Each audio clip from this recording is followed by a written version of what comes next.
Vous célébrez avec nous? C'est ce qu'on espère. Et pour ce 1er août, notre thème, c'est le colorisme, n'est-ce pas? Oui, c'est exactement ça. Et le colorisme, c'est une forme de discrimination qui existe entre une même communauté par rapport au teint de la peau. Donc, plus ta peau est pâle, mieux tu es plus valorisé. Puis, plus ta peau est foncée, plus tu pourrais avoir des commentaires tels que «Oh, sors du soleil, tu vas devenir trop foncé». Plein de petits commentaires comme ça qui font juste un peu rabaisser l'estime d'une personne. Donc, oui.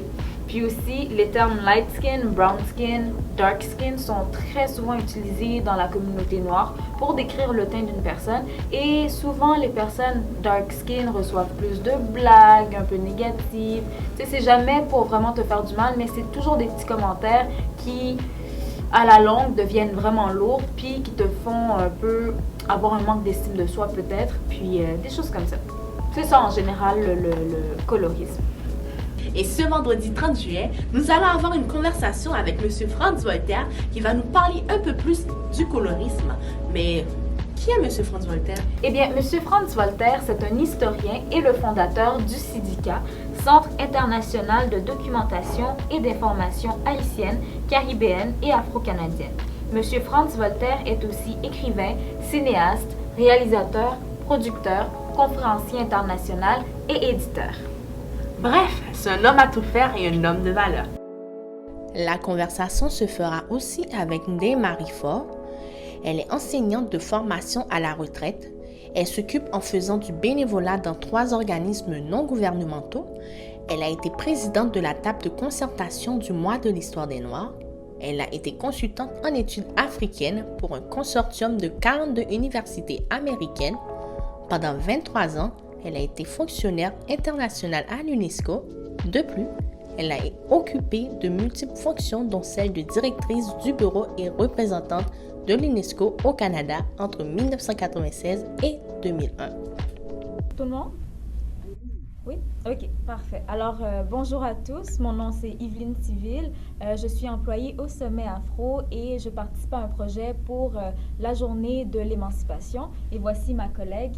Gabriela Louis, excusez-moi, je suis aussi employée du Sommet et c'est aussi pour le développement des jeunes des communautés noires. Exactement. Donc, nous sommes vraiment contentes de vous recevoir et puis on va commencer par une courte présentation de vous et dites-nous ce que vous faites, une brève présentation, puis ensuite on va pouvoir commencer et on va vous mettre dans le contexte après.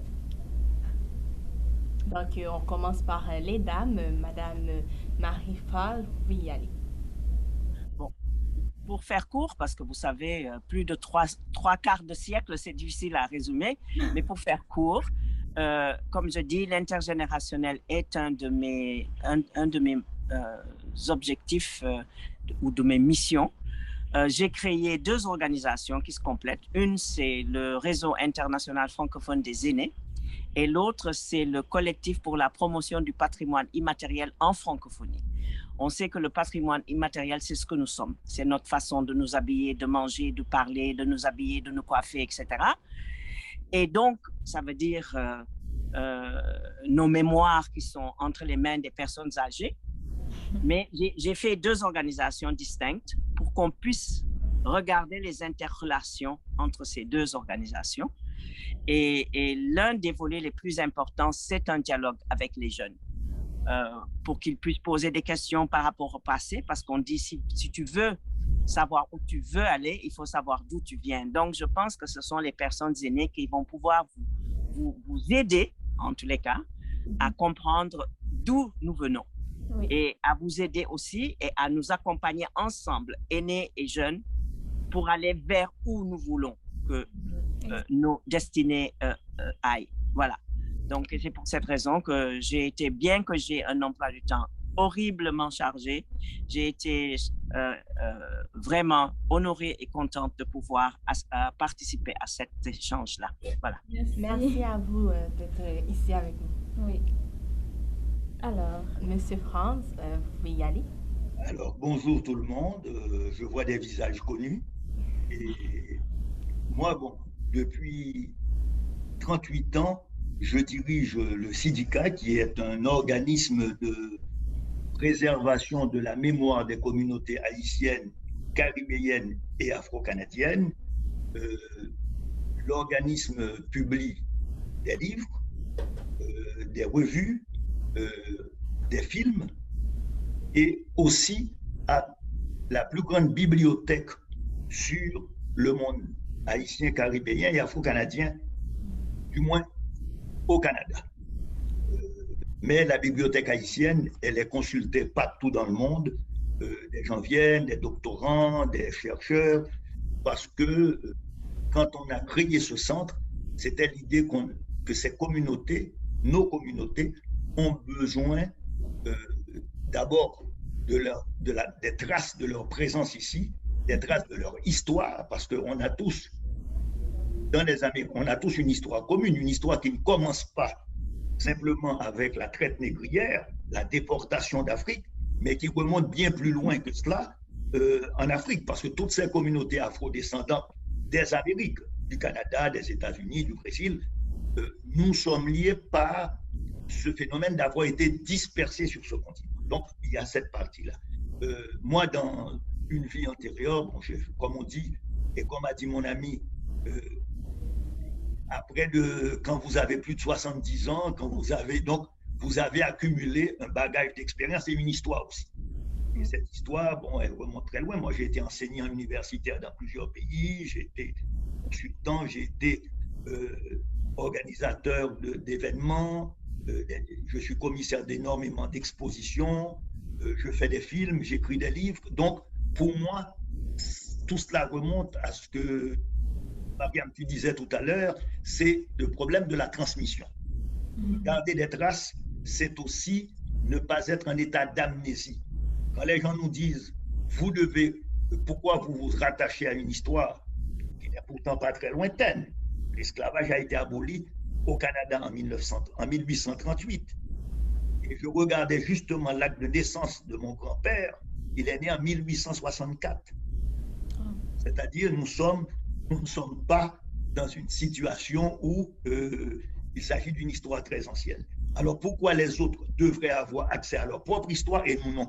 C'est-à-dire, nous, l'idée était, ce que disait un historien d'origine haïtienne, Michel Wolff-Trouillot, dans un livre qui s'appelle Silencing the Past. C'est-à-dire, on a fait le silence sur un certain nombre, on a construit des stéréotypes sur l'Afrique, sur les religions africaines, et on a construit aussi, depuis le XVIIIe siècle, de façon systématique, avec les idéologies raciales, c'est-à-dire une division du monde entre blanc et noir. Donc, pour moi, c'est ça l'essentiel, et je dirige aussi, pour finir, la revue haïtienne d'histoire, qui est une revue annuelle et qui aborde un certain nombre de thèmes avec des chercheurs qui viennent un peu partout dans le monde. Ok, super. Nous sommes vraiment contentes de savoir tout ça et on aimerait savoir qui vous accompagne aussi. Bonjour. Bonjour. Mon nom c'est Roxane.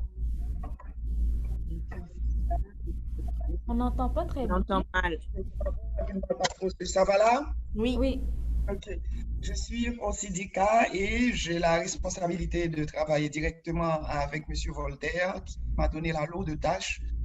Et tout ce qu'il vient de vous expliquer là, de les numériser et de les rendre disponibles, toute la mémoire, tout ce qu'il y a, tout ce qui se trouve dans notre passé, il faut les mettre d'une façon à ce que vous, les jeunes, vous puissiez avoir accès et les rendre disponibles pour vous assez rapidement. Donc l'idée, c'est, maintenant je suis en train, comme on peut dire, de 10 à 15 000 photos, de numériser plus de 10 à 15 000 photos.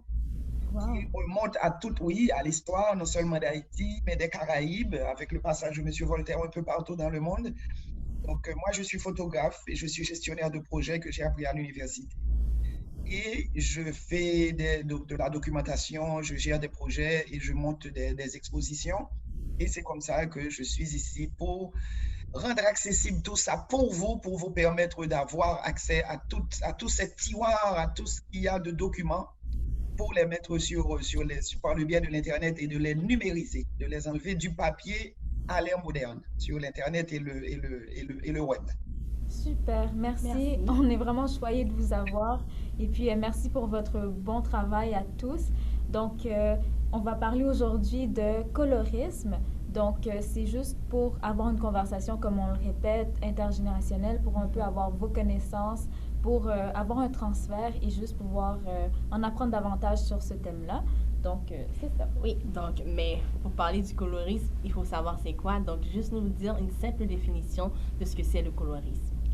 Alors, on va y aller avec Monsieur Voltaire, puisqu'il est historien. On va commencer par ça. Je dirais d'abord que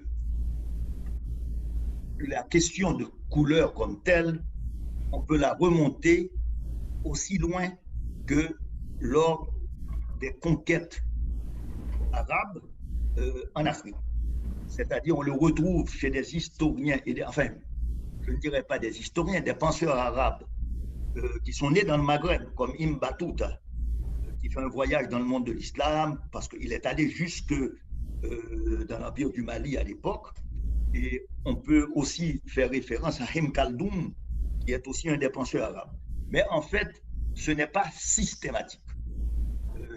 La question systématique de couleur va apparaître avec l'expansion coloniale, quand l'Europe va être confrontée à une Amérique qui n'était pas dans la pensée européenne. Je vais essayer d'être très bref, mais c'est important de faire ce recul.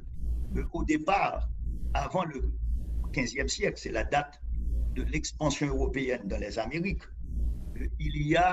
on voit dans les tableaux européens, par exemple dans la peinture européenne, une présentation de figures africaines, mais comme des figures qui sont comme des chevaliers, comme on les retrouvait par exemple en Allemagne, parce que l'idée était avant la découverte de l'Amérique qu'avec l'expansion de l'islam dans la Méditerranée orientale et surtout avec les Turcs qui avaient fermé la Méditerranée orientale aux Européens, aux navires européens, il y a une sorte de vision que l'Europe, c'était un petit continent de pays éparpillés, était comme quoi menacé parce que les troupes turques vont arriver pratiquement sur les murs de Vienne et les navires turcs menaçaient les côtes européennes. Il faut dire aussi que l'Espagne avait été, pendant très longtemps, avait connu une très forte présence musulmane, au point que une grande partie de l'Espagne, à l'Andalous, c'est-à-dire l'Occident, dépendait du Maroc à l'époque, c'est-à-dire depuis Marrakech, faisait partie d'un énorme empire de circulation dans ce qu'on appelait, les musulmans appelaient la Oumma, c'est-à-dire l'existence de communautés musulmanes.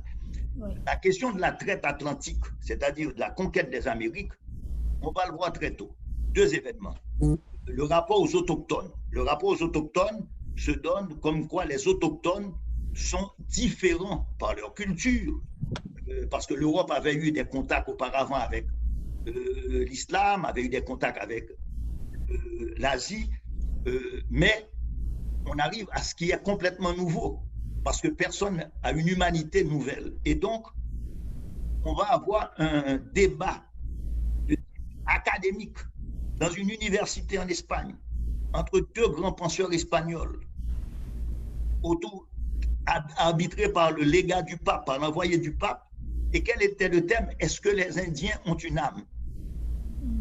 C'est-à-dire, on posait la question, en découvrant cette autre humanité, si cette humanité était tout à fait humaine. C'était deux thèses opposées.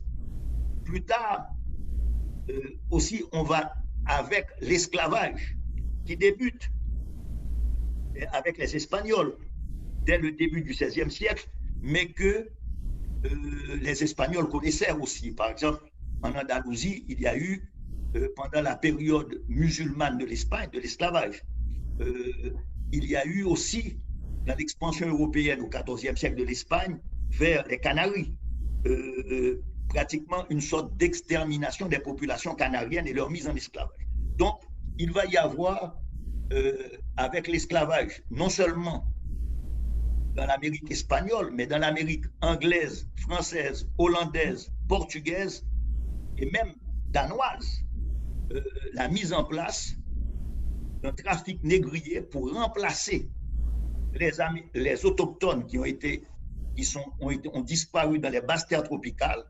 l'installation de cultures comme la canne à sucre, comme le coton, comme le tabac, vont faire que d'un bout à l'autre de ce continent, on va installer une traite que les travailleurs emmenés sont des travailleurs esclaves qu'on ne considère pas comme des êtres humains, mais comme des biens meubles. C'est ça dans tous les codes noirs, que ce soit les codes espagnols, anglais ou français, on dit l'esclave est un bien meuble. Donc, c'est-à-dire qu'il peut être vendu, on peut vendre ses enfants. À partir de ce moment, la massivité de cela, on va établir aussi une distinction phénotypique, c'est-à-dire sur la couleur entre le noir, le blanc comme deux extrêmes, et au milieu, par exemple, puisque nous sommes tous des êtres biologiques, nous appartenons tous à une même espèce humaine, eh bien, on va définir, par exemple, ce qu'on appellera le mulâtre comme un être intermédiaire. D'abord, on pensait qu'il était stérile comme la mule. C'est pourquoi on a parlé de mulâtre. On a utilisé ce terme. Et peu à peu, on va avoir un discours qui, au XVIIIe siècle, va, avec l'avènement des premières réflexions, disons scientifiques, avec des gens comme un naturaliste suédois, Carl Linné, avec un naturaliste français, le comte de Buffon, on va élaborer une hiérarchie des races. On va établir qu'il y a des races humaines et on va établir qu'à l'autre extrémité, si le blanc, on définit comme l'européen, est à une extrémité, c'est le noir qui est son opposé. Et le noir sera à l'autre extrémité. Et par là même, et le noir serait comme quoi lié au règne animal comme cousin du singe. Et on présente dans les planches anatomiques des images où on va du singe au blanc. Au 19e siècle, il y a le comte de Gobineau, il écrit un bouquin qui sera de l'inégalité des races humaines, c'est-à-dire où il établit ce principe. Et il sera réfuté par un grand penseur haïtien, Anténor Firmin, dont on ignorera l'œuvre qui publie de l'égalité des races humaines et qui publie déjà qu'il n'y a qu'une seule race humaine.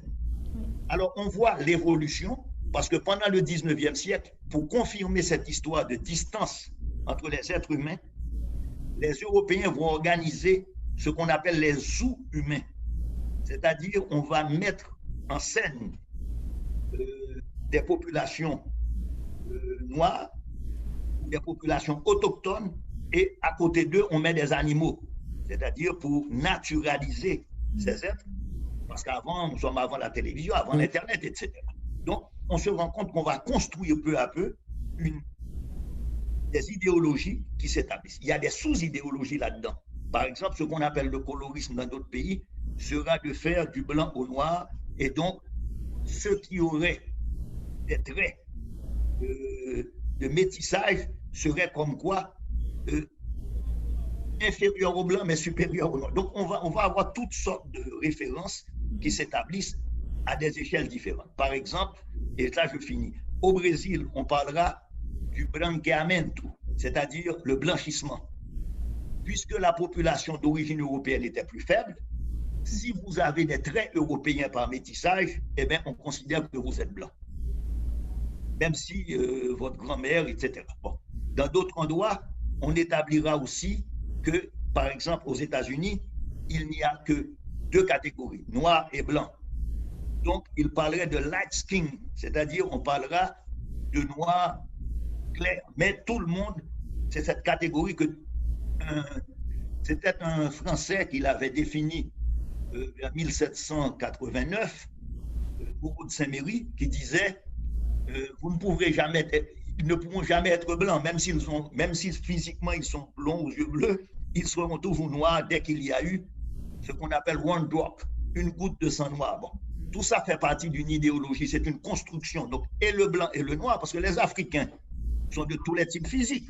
Les Africains ne se définissent pas à partir de l'épiderme. Donc, personne ne s'est défini comme ça. C'est à partir donc, du XVIe siècle qu'on voit la définition qu'on commence à utiliser là, les Portugais d'abord qui parlaient de noirs, et on va établir cette catégorisation des gens entre blancs et noirs. Et les gens intériorisent ça. Donc, les gens ont pris possession de cette notion et qui vont continuer jusqu'à aujourd'hui où, bon, vous ne pouvez pas vous rappeler, vous étiez trop jeune, mais par exemple, c'est intéressant quand on a commencé aux États-Unis et dans les Antilles à questionner les gens sur la texture de leurs cheveux. C'est-à-dire, on disait le mot, et on le dit dans toutes les Amériques, on parlait de mauvais cheveux. On parlait aux bons cheveux qui seraient des cheveux droits, plats. Donc, là encore, c'est la notion qui est venue pour contester tout ça a commencé avec le Black is Beautiful, mais où les gens reprenaient possession de leurs traits, de leur caractère, mais c'est quelque chose qui avait des antécédents. Par exemple, Marcus Garvey, qui fête son centenaire cette année, penseur d'origine jamaïcaine, qui avait un des premiers pères du panafricanisme, qui parlait qu'il fallait que les gens reprennent possession de leur corps, de leur image. Et ça, on le voit, c'est un phénomène qui dure encore. Et on le voit en Afrique avec tout ce phénomène, on le voit en Haïti, où les femmes se font, au risque de leur vie et de leur santé, se font blanchir la peau en pensant qu'effectivement, c'est un des attraits et un des atouts qu'elles auraient en utilisant des produits qui sont absolument nocifs, qui ont des effets terribles. Ça peut aller jusqu'à la mort sur les personnes. Donc voilà un peu globalement, quand on parle de colorisme, d'où ça vient et comment ça opère aussi. Parce que ce n'est pas simplement une idée, c'est que ça a des effets réels pour la vie des gens. Oui, effectivement. Ben, merci pour tout ça. Ça nous donne un bon contexte pour savoir ce qu'est le colorisme. Puis, moi, selon nos recherches à nous, c'est la discrimination entre une même race, une même communauté, quoique il y a une seule race, mais tu sais, donc entre noirs, moi, vu que je suis brown skin, je pourrais potentiellement avoir des commentaires qui peuvent me rabaisser dans la vie de tous les jours, tu sais, pour être plus concret, qui pourraient dire que je ne suis pas assez belle, puis parce que ma peau est un peu plus foncée. Puis ce genre de commentaires-là fait en sorte que je puisse potentiellement aller m'acheter des produits vraiment très nocifs pour ma peau, pour essayer de m'approcher de l'idéal de beauté que les Européens ont mis en place. Oups, on a perdu M. Franck. Mais on va continuer quand même. Je pense qu'il va revenir après. Donc, on va vous poser la question à vous aussi, Madame Marie-Fall. Donc, pour vous, c'est quoi le colorisme? Bon, moi, je dois dire que je n'avais jamais entendu parler de ce mot. Bon, je l'ai découvert avec l'invitation. Parce que tout ce dont Franz a parlé, évidemment, je connais, et c'est mis sous le vocable générique général de racisme. Et colorisme, bon, moi, je l'ai vu et j'ai cru, quand j'ai vu la lettre d'invitation, que c'était colonialisme, d'ailleurs. Donc, c'est après qu'on m'a dit, ah non, non, c'est colorisme. Et je lui ai dit, ce mot ne doit être venu que d'Amérique du Nord. Parce que jamais en Afrique, on utiliserait ce terme, quand elle m'a expliqué. Alors, je lui ai dit, qui c'est qui l'a utilisé pour la première fois et d'où ça vient? Et ça ne peut être que l'Amérique du Nord. Et effectivement, c'est venu d'Amérique du Nord. Parce que c'est là où il y a eu le phénomène de passer pour blanc. C'est-à-dire que en France, on disait être carteron. Être carteron, c'est parce que tu as un de tes grands-parents qui était blanc, qui était noir. Donc, tu ressembles de plus en plus à un blanc, donc tu peux passer pour blanc. Et je peux comprendre que c'est dans ce contexte-là qu'un mot comme colorisme a pu être forgé, pensé, forgé, utilisé, appliqué. Et je vous dis, j'ai 78 ans aujourd'hui et c'est la première fois que j'entends parler, que j'ai vu le mot colorisme, parce que après ça me fait penser à coloriage, les jeux des enfants là. Est-ce qu'il faut toujours laisser aux autres nous définir? Ça, c'est ma question par rapport à ce mot, quand on m'a expliqué ce que c'était. Est-ce que c'est la pensée et la vision des autres qui doivent nous définir et nous devons accepter cette définition que l'autre projette sur nous, de nous, ou est-ce que nous devons refuser d'utiliser ces termes-là quand ce n'est pas nous? Comme d'ailleurs, quand j'entends des gens dire on devrait sortir du dictionnaire le mot nègre, moi je suis comme Daniela Ferrière qui dit non, moi, je considère que le mot nègre doit rester là parce que je suis fière d'être nègre. Parce que les aïeuls, les pères fondateurs de la République haïtienne, qui ont battu l'armée napoléonienne, se sont considérés comme des nègres. Et les Blancs qui étaient de leur côté, ils les ont ennoblis en les appelant les bons nègres. Donc, les bons nègres, c'était les Blancs qui étaient du côté des nègres. Alors, est-ce que parce que le Blanc a pris ce mot, l'a sali de son venin, l'a complètement déformé de ce que c'était au départ, que nous devons aussi le jeter? Ça veut dire que nous laissons l'autre prendre pouvoir sur nous, nous définir nous-mêmes à notre place. Et c'est pour cette raison que moi, j'ai aucun problème à me considérer comme négresse. Je suis fière d'être négresse. Et souvent, je dis, moi, négresse, là, vraiment, vous m'emmerdez la vie. Excusez le terme. Mais bon, voilà. Moi, je n'ai aucun problème à utiliser ce terme pour moi-même et donc pour les autres qui me ressemblent. Mais s'il y a des gens qui ont tellement de complexes que parce que le noir, le blanc a sali ce terme, qu'il faut le supprimer du dictionnaire, moi, je ne partage pas ce point de vue-là. Bon, les gens ont la liberté de penser ce qu'ils veulent, mais moi, personnellement, je ne vois pas pourquoi on enlèverait le terme nègre du dictionnaire. Donc, pour revenir maintenant au colorisme, parce qu'effectivement, nègre et colorisme, on va les mettre ensemble. Hein. France disait tout à l'heure que évidemment, il y avait le noir et le blanc qui sont des opposés. Au milieu, il y a les mulâtres. Mais je vais vous dire, bon, je ne vous ai pas dit que j'ai fait quand même 23 ans à l'UNESCO et j'ai été même directrice du bureau de l'UNESCO au Canada et représentante au Canada. Et quand j'étais à l'UNESCO, j'ai été amenée à représenter l'UNESCO dans la préparation de l'indépendance de la Namibie. Est-ce que vous savez où se trouve la Namibie? Non. En Afrique. C'est en Afrique. Oui. Il y a une frontière commune avec l'Afrique du Sud et c'était occupé par les Blancs d'Afrique du Sud. Donc, c'était une colonie des Blancs de l'Afrique du Sud. Et pour que nous puissions aider la Namibie qui s'appelait Southwest Africa, puisque eux, c'était South Africa et la Namibie était Southwest Africa, pour que Southwest Africa devienne Namibie, les Nations Unies avaient commencé à instituer un centre en Zambie pour préparer l'indépendance de la Namibie. Et pour que l'équipe des Nations Unies puisse être considérée, entre guillemets, comme blanc honoraire, pour pouvoir entrer en Namibie et aller dans les quartiers réservés aux Blancs, il a fallu que les Nations Unies négocient avec le gouvernement blanc sud-africain pour que nous puissions être considérés comme des Blancs honoraires.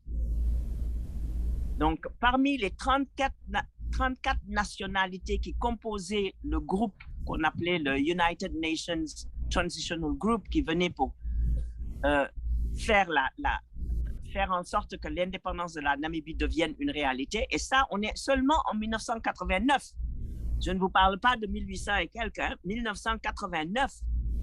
Et quand on est arrivé en Namibie, partout, c'était écrit « No blacks, no dogs allowed ». Wow. En 1989. « No blacks, no dogs allowed ». Et c'est pour cette raison que les Nations Unies ont dû négocier avec le gouvernement blanc sud-africain qu'on soit considérés comme des Blancs honoraires. Est-ce que vous m'entendez? Est-ce que vous entendez ce que je suis en train de vous dire? Et ça, moi, je l'ai vécu. Ce n'est pas quelque chose que j'ai lu quelque part. Je l'ai vécu. Alors, on arrive à Windhoek, qui est la capitale de la Namibie. Alors, les 3/4 de Windhoek, c'était pour les Blancs. Alors, Olympia, Victoria, tout ce que vous voulez. Ensuite, de ce qui restait, il y avait une qui s'appelait Homsdal. Alors, Homsdal, c'est là où habitaient les Bastards. Et vous m'entendez bien, Bastard veut dire bien bâtard. Homsdal, c'est là où habitaient les Bastards. Et Katatura, c'est là où habitaient les Noirs. Alors, c'est qui les Bastards? Évidemment, les Bastards se croyaient supérieurs aux Noirs. Pourquoi? Parce que leur mère avait été violée par les Blancs. Donc, c'était les Métis.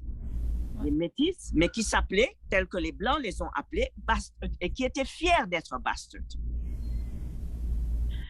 Alors, quand on est arrivé sous ce climat-là,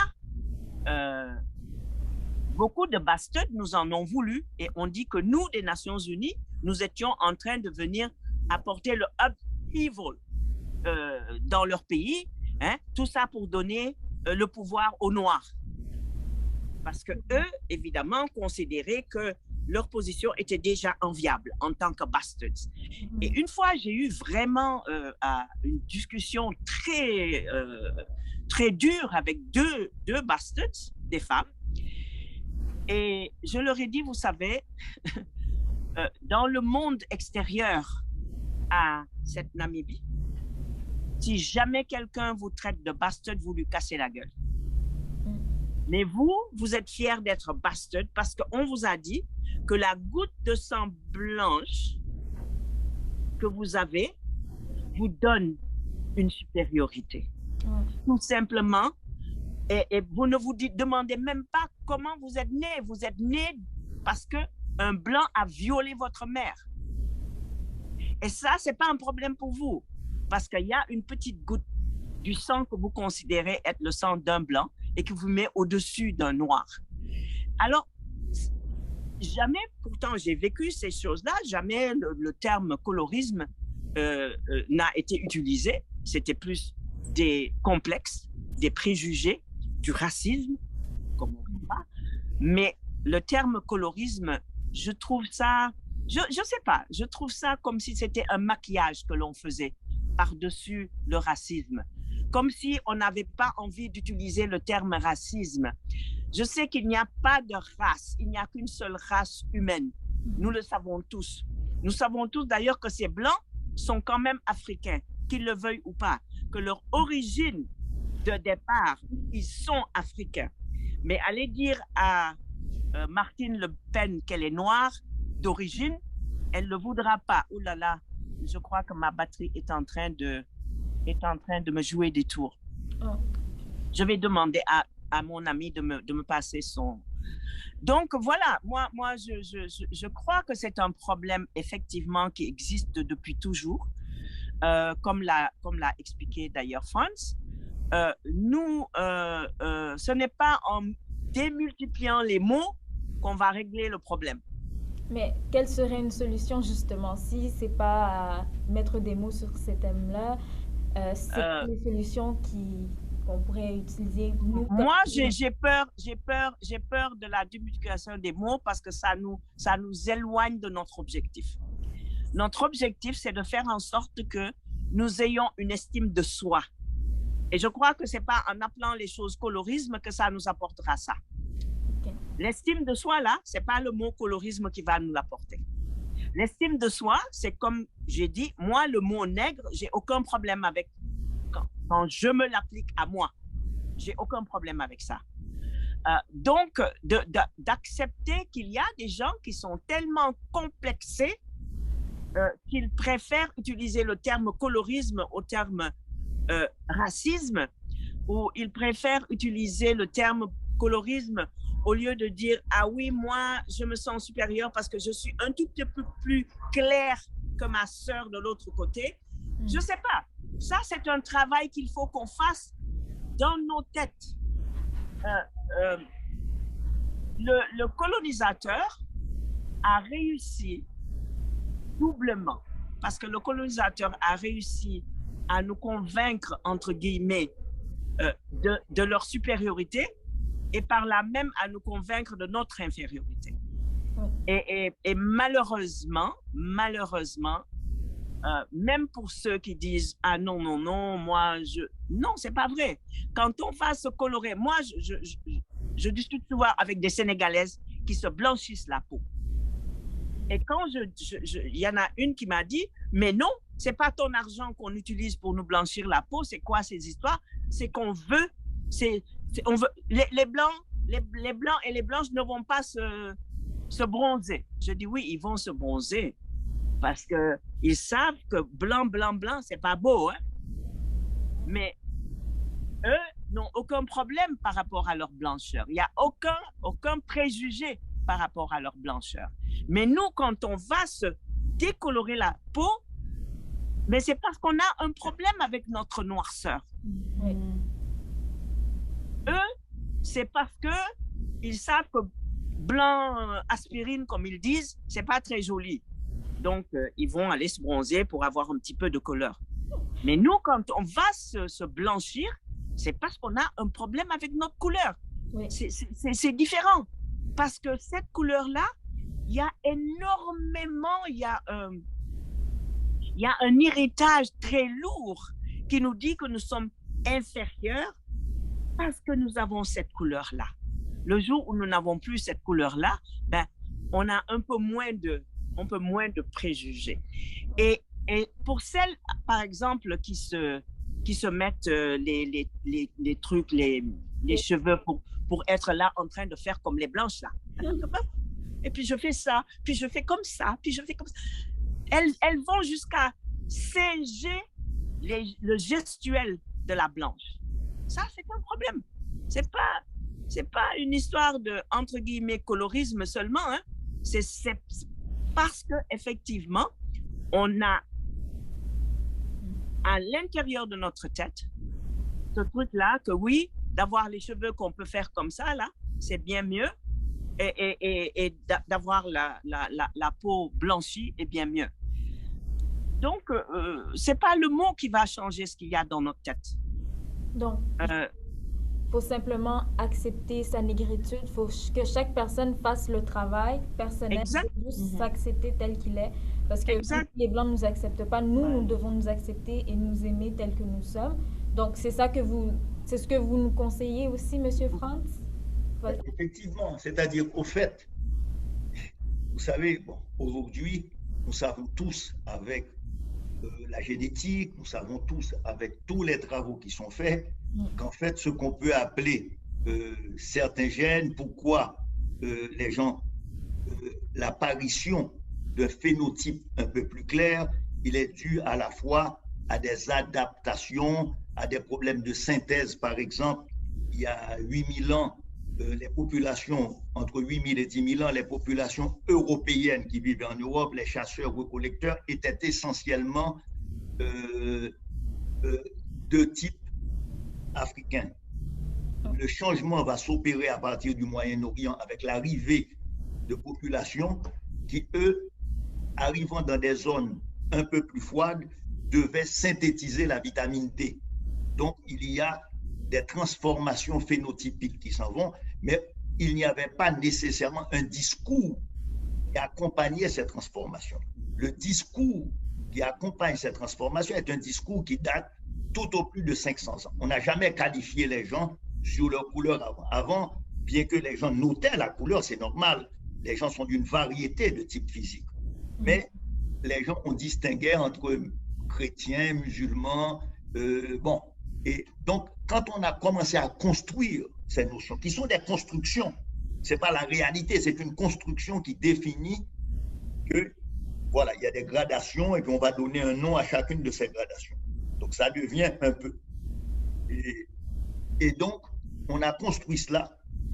On est venu avec des théories pseudo-scientifiques au départ, plus tard, des théories sociologiques pour dire, bon, voilà, c'était ce que un grand écrivain anglais lui-même s'appelait, il avait appelé ça the white man burden, c'est-à-dire le fardeau de l'homme blanc qui serait appelé à civiliser le monde, et surtout l'anglo-saxon. Donc, on se rend compte que tout ça, ce sont des constructions. Elles sont en train de se défaire. Elles sont en train de se défaire parce qu'il y a une réflexion qu'aujourd'hui des Africains font. C'est-à-dire, par exemple, on avait blanchi la civilisation égyptienne. Les murs du Grand Zimbabwe en Afrique, qui est limitrophe, qui est en Afrique, dans l'Afrique du Sud, c'est dans l'ancienne Rhodésie, donc, on avait blanchi ça en disant c'est des murs qui doivent être construits par les Grecs. Bon, on a tout alors qu'il y a eu de grands empires en Afrique, il y a eu des grandes civilisations, il y a eu des zones monumentales mais on a construit des concepts pour dire que l'Afrique était inférieure, que l'Afrique était un autre continent, et tout cela s'est projeté aussi sur le physique. Parce que quand on a mis en esclavage des gens, il faut bien qu'ils justifient pourquoi ils ont mis en esclavage ces gens-là. La violence qui est utilisée, parce qu'ils savent aussi. Ne vous en faites pas, hein, ils savaient que les gens étaient des êtres humains. Mais et c'est à travers la violence qu'on a imposé l'esclavage, qu'on a imposé ces concepts, et on devait tout. Aujourd'hui, c'est en train de se défaire. C'est en train de se défaire, et effectivement, on aura une période où les gens doivent se redéfinir. Quand j'ai dit, c'est apparu dans les années 60 aux États-Unis, le Black is Beautiful, c'était réaffirmer des canons de beauté qu'on avait imposés.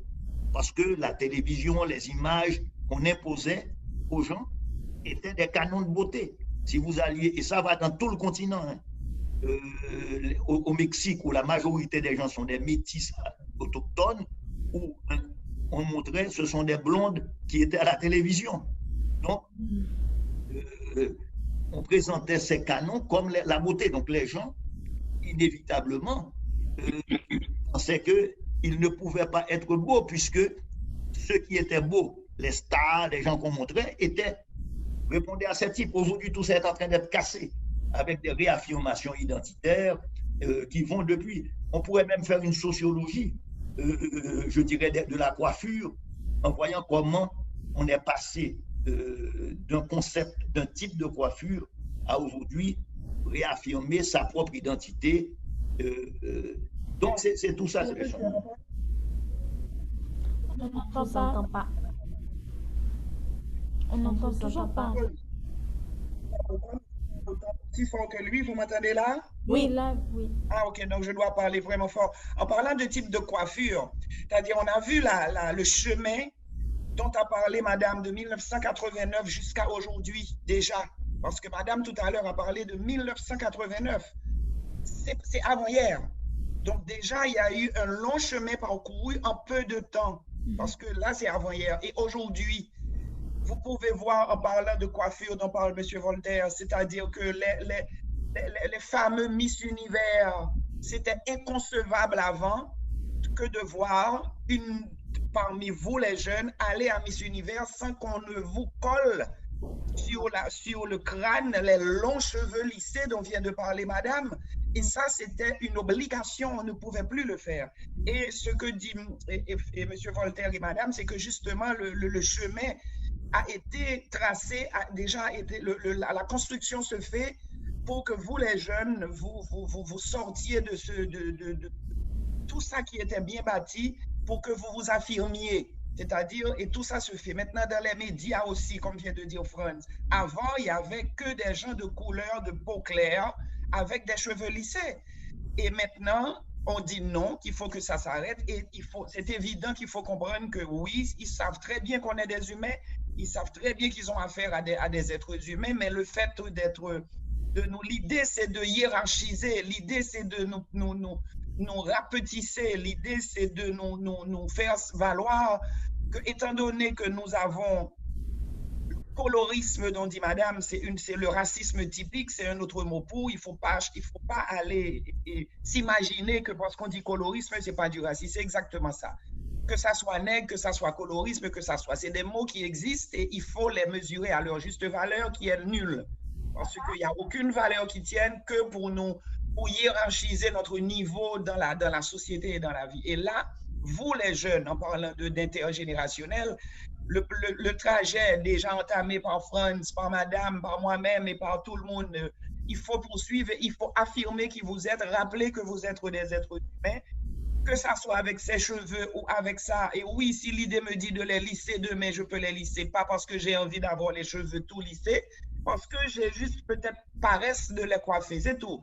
Mais il faut pas que vous vous laissiez poursuivre par l'idée que non, il n'y a pas de hiérarchie, que vous n'êtes pas plus petit, vous n'êtes pas plus petit dans le sens être humain, que vous avez exactement la même valeur que la personne assise à côté de vous qui a une couleur de peau différente. Et ça, il ne faut pas arrêter de vous battre, il faut pas... On est de long chemin de la dame assise dans le bus. l'époque où il devait bouger. Mais aujourd'hui, tout a été construit pour que pour que vous soyez à l'aise dans votre peau de qui vous êtes et que vous expliquiez ça à vos aînés, parce que c'est pas forcément que les parents comprennent, parce qu'ils ont une idée dans leur tête, particulièrement en Haïti, que la question de mon en haut et de mon en bas, la question de couleur, les bourgeois, les mulattes. Aujourd'hui, on a entendu parler de l'oligarchie, cette question-là. Il faut arrêter avec cette question qu'on est inférieur parce que on a une couleur de peau qui est différente de ce que l'on a toujours voulu nous faire passer comme étant la blanche est supérieure à la noire. D'ailleurs, quel que soit ce qu'il parle. Le vaudou, c'est black. Ça veut dire tout ce qui n'est pas bon, c'est brusquement, c'était devenu black. L'obscurité, c'est noir. Non, tout ça, c'est bien voulu. C'est des mots qui sont placés pour faire valoir que dès que c'est colorisme et c'est noir, plus tendance à aller vers le foncé, le plus de tendance qu'il y a vers ce qui n'est pas bon ou ce qui est amoindri. C'est ça qu'il faut que vous compreniez et que vous vous bâtissiez, que vous alliez avec tous les jours. C'est un combat quotidien, mais on est à mi-chemin. On est avancé de 1989, quand Madame parlait de son combat en Namibie, à aujourd'hui. Et c'est pas, il n'y a pas beaucoup d'années. Donc, il faut continuer. Je vais prendre un truc dont Franz a parlé par rapport au blanchissement de l'Afrique. Dans les années 76-78, j'étais Foreign Curriculum Consultant pour les études africaines pour 42 universités américaines. Et j'ai sillonné les États-Unis du nord au sud, de l'est à l'ouest pour les études africaines, pour aider au développement de départements d'études africaines ou à l'instauration de départements d'études africaines. Et dans le Sud, parfois, les présidents d'université m'invitaient comme guest. Donc, je devais rester chez eux au lieu d'aller à l'hôtel. Alors, je venais d'une conférence. J'ai pris l'avion pour aller dans le Sud, dans le Mississippi. Et j'ai dit à l'épouse du président de l'université, est-ce qu'il y aurait un coiffeur? Parce que j'aimerais pouvoir aller me coiffer avant, parce que le soir même, j'avais une conférence. J'arrivais en après-midi. Elle m'a dit oui. Donc, elle m'a pris un rendez-vous. Je suis allée chez le coiffeur. Bon, j'ai des cheveux, comme madame, j'ai des cheveux longs, donc je suis allée chez le coiffeur, etc. Mais je mettais un point d'honneur à être toujours habillée en sénégalaise. Mais quand je prenais l'avion, je mettais quand même un pantalon parce que c'était plus pratique pour voyager. Mais quand j'allais dans les conférences, je m'habillais en sénégalaise. Donc, j'arrive, puisque je sortais de l'avion, j'étais en pantalon. On arrive, donc elle me dépose chez le coiffeur, elle vient me chercher, on va chez elle. Et on arrive chez eux, elle ouvre la porte et elle dit à son mari, « Honey, our guest is here. » Alors, il était en train de regarder la télé. Il s'est tourné, il nous a regardé, puis il a continué. Il a fait comme si on n'était pas là. Alors, on entre, elle dépose les sacs, puis elle vient, elle dit, « But honey, I told you, our guest is here. » Il se tourne vers moi, il me dit, « You African ?» Il est noir, hein? J'insiste là. Il est noir, mais noir de noir. Hein? Il me regarde, mais il me dit, et sa main me l'a donné et truc, il me regarde, mais vraiment comme si j'étais extraterrestre. You African? J'ai dit, yes. How strange. I thought Africans had flat nose, kinky hair, dark black. Alors, toute la description qu'il faisait, c'était en fait lui-même qu'il décrivait, mais il ne se rendait même pas compte. Pour vous dire à quel point, parfois, on a tellement assimilé les choses qu'on nous dit que parfois, on ne se rend même pas compte. Oui. Alors, je lui dis, yes, you're right, sir. There are blacks like that, dark black, kinky hair, fat nose, and so on and so forth. But you also have, in the north, Berbers, and they are sometimes blonde, and they may have light eyes and very light skin. And then you have the Alpolar, and in the middle of this, you have all kinds of hues, from the dark black to the white. And that is Africa, because Africa is a continent. It's not a country, it's a continent with all kinds of ethnic groups. Alors, il me dit, what is your tribe? Alors je dis non, we don't have tribe in my country. How come? Well, we don't have tribe because Westerners are those who define what tribes are. In my language, in my Wolof language, I don't have a word that says tribe. We have ethnic groups, and I am from the Wolof ethnic group. Oh là là là là là. Il faut que j'aille demander le chargeur. I am from the Wolof ethnic group. Okay. And of course, we have, in Senegal, we have 17 ethnic groups. And il me dit, is that so? Yes. What is your dialect? I said, no, what I speak is not a dialect, it's a language. It could even be at the origin of the English language. Parce que j'avais une conférence que j'ai intitulée Les origines africaines de la langue anglaise. African origin of the English language. Et ainsi de suite. Puis je lui ai demandé, est-ce que vous êtes déjà allé en Afrique? Il me dit non. Bon, je dis, mais vous devriez. Nadia, est-ce que vous pouvez me passer un chargeur? Parce que mon téléphone est en train de se décharger. Et donc, j'ai dit, vous savez, vous devriez aller. Donc, on va à la soirée et tout d'un coup, je l'entends dire « When I went to Egypt ». iPhone. Un iPhone. When I went to Egypt. Je vais le voir, je dis « Sir, didn't you tell me you never went to Africa ?» Il me dit « Yes. But I heard you say you went to Egypt. » Il me dit « Yes. » Alors, je lui dis « But where do you put Egypt ?» Il me dit « In the Middle East. » Oh. Il est président d'une université aux États-Unis. Wow. Et il est noir. Il me dit, it's in the Middle East. Je lui ai dit, but sir, do you know a continent called Middle East? Middle East is a creation of the Western countries. Alors, donc, vous voyez, là, j'ai un président d'une université. On est en 1976. Du temps où on disait Black is beautiful, mais même avec Black is beautiful, je vous passerai de tout ce que j'ai entendu, tout ce que j'ai pu entendre, même de la bouche de Noirs. Oui. Donc, ce n'est pas un mot tel que colorisme qui va changer ce qu'il y a dans nos têtes. Ce qu'il y a dans nos têtes, c'est à nous de les changer. C'est à nous de nous approprier notre propre identité et d'en être fiers. De ne pas attendre que les autres nous disent « Ah, vous êtes jolie, ah, vos cheveux sont beaux. » Non, c'est de se dire soi-même. Ouais. Oui. Je suis belle, je suis beau, mes cheveux, je les aime comme ils sont. Et je ne me laisse pas définir par le regard de l'autre. Voilà. Donc, c'est comme ça qu'on peut combattre l'intériorisation du racisme. Parce que des fois, dans la vie de tous les jours, nous, par rapport aux autres jeunes, des fois, il y a des commentaires de personnes, on dirait qu'ils ont vraiment tout intériorisé à l'intérieur d'eux, puis qu'ils te projettent toute la haine qu'ils ont en eux, puis pour haïr un peu leur négritude. Donc, c'est quoi qu'on doit faire dans ce cas-là? Puis aussi, ça va finir bientôt, on finit à 7 heures, donc il faudrait que les réponses soient brèves, puis on va conclure la conversation.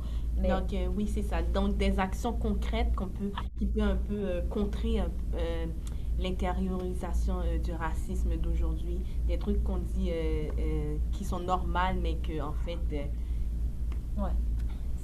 Non. Moi, d'abord, il y a un questionnement. On sait aujourd'hui, vous le savez, du point de vue scientifique, qu'il n'y a pas que les êtres humains ont une variété de types physiques, ont une variété. Certains traits peuvent être plus prédominants dans certains cas parce qu'ils sont récessifs. Dans d'autres cas, ils ne le sont pas. Je crois qu'effectivement, on doit aller vers un monde où ces questions relèvent de passé et nous projeter dans une dimension où Mariam soulignait tout à l'heure, quelque chose d'extrêmement important. Ces constructions de noir, de blanc, de couleur ont été des constructions faites pour légitimer des inégalités profondes, pour justifier des formes de domination, que ce soit en Amérique, que ce soit quand le processus de colonisation a donné lieu en Afrique. On a même je dirais, pas seulement falsifié, quelqu'un comme Cheikh Anta Diop parlait au niveau de l'Égypte, comment on avait privilégié un modèle que le cinéma hollywoodien va faire. C'est-à-dire que les Égyptiens, brusquement, sont devenus blancs.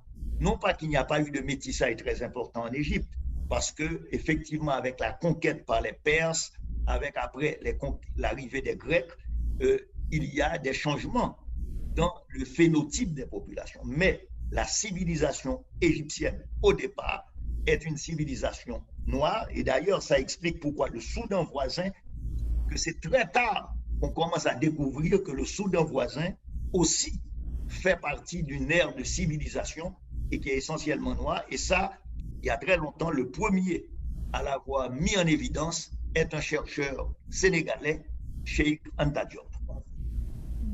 Et quoi faire? C'est célébrer avec nous. C'est ce qu'on espère. Et pour ce 1er août, notre thème, c'est le colorisme. N'est-ce pas? Oui, c'est exactement ça. Et le colorisme, c'est une forme de discrimination qui existe entre une même communauté par rapport au teint de la peau. Donc, plus ta peau est pâle, mieux tu es plus valorisé, puis plus ta peau est foncée, plus tu pourrais avoir des commentaires tels que « Oh, sors au soleil, tu vas devenir trop foncé », plein de petits commentaires comme ça qui font juste un peu rabaisser l'estime d'une personne. Donc, oui. Puis aussi, les termes light skin, brown skin, dark skin sont très souvent utilisés dans la communauté noire pour décrire le teint d'une personne. Et souvent, les personnes dark skin reçoivent plus de blagues, un peu négatives. C'est jamais pour vraiment te faire du mal, mais c'est toujours des petits commentaires qui, à la longue, deviennent vraiment lourds, puis qui te font un peu avoir un manque d'estime de soi peut-être, puis des choses comme ça. C'est ça en général le colorisme. Et ce vendredi 30 juillet, nous allons avoir une conversation avec M. Franz Voltaire qui va nous parler un peu plus du colorisme. Mais qui est M. Franz Voltaire? Eh bien, M. Franz Voltaire, c'est un historien et le fondateur du CIDICA, Centre international de documentation et d'information haïtienne, caribéenne et afro-canadienne. M. Franz Voltaire est aussi écrivain, cinéaste, réalisateur, producteur, conférencier international et éditeur. Bref, c'est un homme à tout faire et un homme de valeur. La conversation se fera aussi avec Ndeye Marie Faure. Elle est enseignante de formation à la retraite. Elle s'occupe en faisant du bénévolat dans 3 organismes non gouvernementaux. Elle a été présidente de la table de concertation du mois de l'histoire des Noirs. Elle a été consultante en études africaines pour un consortium de 42 universités américaines. Pendant 23 ans, elle a été fonctionnaire internationale à l'UNESCO. De plus, elle a occupé de multiples fonctions, dont celle de directrice du bureau et représentante de l'UNESCO au Canada entre 1996 et 2001. Écrit son livre sur l'antériorité de la civilisation noire. Et sa thèse en 1953, c'était ça, c'était de dire que la civilisation noire est la mère de toutes les civilisations et que nous sommes tous nés africains. Après, il y a eu des changements. Et évidemment, ces professeurs ont refusé cette thèse en 1953 en disant que c'était plus des présomptions que des faits. Alors, il est allé retravailler sur cette thèse de 1953 pendant 7 ans. Et il est revenu à la charge. Et après 7h30, sa soutenance a duré 7h30. Ils ont fini par accepter de reconnaître sa thèse. Alors, je ne sais pas si vous avez jamais vu le film sur sa vie qui s'appelle Kemtu. Si vous ne l'avez jamais vu, vous devriez essayer de le voir. C'est peut-être l'un des plus brillants esprits du XXe siècle. Et nous fêtons, nous commémorons tous les ans pendant le mois de l'histoire des Noirs, le 7 février. Il est décédé un 7 février, donc la journée Cheikh Anta Diop que nous avons instituée à Québec dans le cadre de la table de concertation du mois de l'histoire des Noirs. Alors, merci pour tout ça. Il est exactement 15h59. Vraiment, c'était super d'en apprendre sur vous. On vous remercie de votre présence. Puis, Oui, donc, bref, ce qu'on a compris de tout ça, c'est que en fait, c'est par l'éducation qu'on peut améliorer l'intériorisation du racisme, accepter sa négritude et tout ce qui vient avec. Donc, merci de nous avoir fait grâce de votre présence et on espère que tout cela va apporter un peu de savoir et à la nouvelle génération, donc nous et ceux qui vont suivre. exactement. Alors, En tous les cas, je vous remercie et j'espère qu'il y aura un suivi parce que, évidemment, là, nous sommes à 4, à 5.